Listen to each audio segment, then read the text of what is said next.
रमेश जी के सबसे छोटे बेटे मोहन का विवाह धूमधाम से संपन्न हो गया था। रमेश बाबू और सुशीला देवी को 4 संतानें थी। 3 बेटियां और चौथे में सबसे छोटा पुत्र मोहन। रमेश बाबू जब करीब 30 वर्ष पूर्व इस शहर में आए थे तो उन्होंने सड़क किनारे साप्ताहिक बाजार में रेडीमेड कपड़े बेचने का काम शुरू किया था। एक कमरे का घर, उसी में किचन, बेडरूम और दुकान का सामान भी।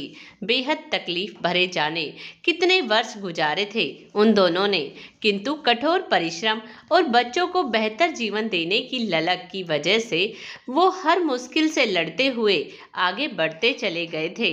आज शहर के मुख्य चौराहे पर उनकी मशहूर रेडीमेड कपड़ों और साड़ियों का शोरूम था। अपना बड़ा सा घर था, गाड़ी, घोड़ा, नौकर चाकर सब कुछ था। फिर भी रमेश बाबू और सुशीला देवी एक एक पैसा बस बच्चों पे खर्च किया करते थे। खुद पे खर्च करना तो जैसे कभी उन्हें आया ही नहीं। चारों बच्चों की शिक्षा और पालन में कोई कमी नहीं छोड़ी थी उन्होंने।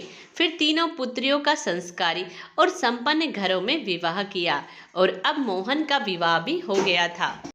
मोहन के लिए उन्होंने बचपन के मित्र और सरकारी स्कूल के चपरासी हरि गोपाल की पुत्री सुधा को बहुत पहले ही चुना था। मोहन भी सुधा को जीवन साथी के रूप में पाकर बहुत खुश था। विवाह की भागम भाग और मेहमानों की विदाई के बाद आज पहली बार पूरा परिवार एक साथ खाने बैठा था। तीनों बेटियां अभी कुछ दिन मायके रुकने वाली थी। सुधा छोटी ननद के साथ मिलकर सबको परोस रही थी। सुधा बिटिया और मोहन, अब तुम दोनों सप्ताह 10 दिन के लिए कहीं घूम आओ। तुम दोनों का दाम्पत्य जीवन आरंभ हो रहा है। विवाह के उपरांत मनुष्य का एक नव जन्म होता है। ऐसे में तुम दोनों कुछ दिन किसी ठंडे और हरे भरे इलाके में बिता आओ ताकि दाम्पत्य जीवन में हमेशा ठंडक और हरियाली बनी रहे। रमेश बाबू ने भोजन के पश्चात इलायची का दाना मुंह में रखते हुए कहा, तुम्हारे बाबूजी ठीक कह रहे हैं बेटा। दुकान और घर की फिक्र छोड़कर तुम दोनों कुछ दिन बाहर घूम आओ। सुशीला देवी बेटे की तरफ देखते हुए कह रही थी, माँ, बाबूजी, आप दोनों की अनुमति हो तो मैं कुछ कहना चाह रही थी। सुधा नचने नीचे करते हुए बीच में बोल पड़ी, हाँ बेटा, बोलो बोलो। इसमें भला अनुमति की क्या बात है? सास ससुर एक साथ बोल पड़े। माँ, बाबूजी, आप दोनों ने पूरा जीवन बच्चों के बेहतर भविष्य के लिए खपा दिया है।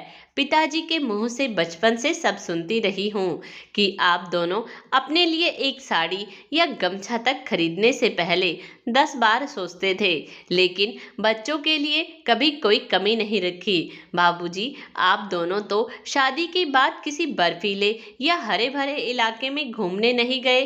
फिर आप बताइए कि कैसे इतना ठंडा स्वभाव और हरा भरा दाम्पत्य जीवन आप दोनों को मिला।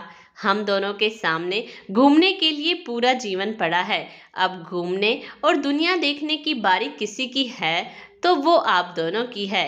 हम दोनों ने आप दोनों का यूरोप घूमने का 1 महीने का प्लान बना दिया है। वीजा, टिकट सबका इंतजाम हो चुका है। कल मैं आप दोनों को लेकर मॉल जाऊंगी ताकि यूरोप के मौसम के अनुसार गर्म कपड़े और यात्रा के दूसरे जरूरी सामान की खरीद हो जाए। अगले रविवार आप लोगों को निकलना है और हाँ, टूर कंपनी वाले आप लोगों का हर तरह से ख्याल रखेंगे। और हाँ माँ, मेरे लिए लंदन से एक हैट जरूर लेती आना। मोहन हंसते हुए बोला और फिर सुधा और मोहन खिलखिलाकर हंसने लगे। दुनिया भर के दुख तकलीफ उठा चुके रमेश बाबू को यकीन नहीं हो रहा था कि आज के युग में शादी होकर आई पुत्र वधू अपने सैर सपाटे की सोचने के बजाय सास ससुर के लिए विदेश दौरे का प्रोग्राम बनाने में लगी थी। वाह भाभी, आप दोनों ने खुद की बजाय मम्मी पापा के एक साथ घूमने का प्रबंध कर दिया। बोलते हुए तीनों बहनें अपने भाई और भाभी से लिपट गई। दोस्तों, इस कहानी के अपने बारे में राय हमें जरूर दीजिएगा। धन्यवाद।